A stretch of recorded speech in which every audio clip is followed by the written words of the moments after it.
The most exciting announcement of Apple's annual iPhone event on Tuesday was not a set of 3 new smartphones, but a smartwatch.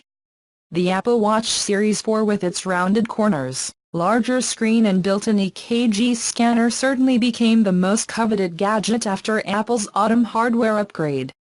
While many people have regretted having to choose between the iPhone XS and XR, or are simply giving up on a full mobile update, the Series 4 was highlighted by the simple of a purchase that is for those who have been sitting on the sidelines of the wearable market.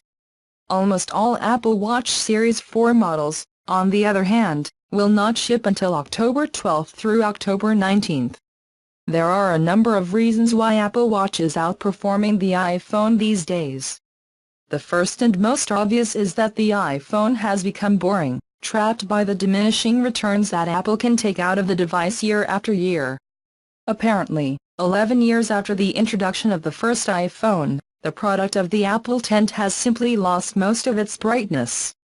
There are only so many updates and featured features that you can add to a mobile product before your incremental changes are eclipsed by how much it costs.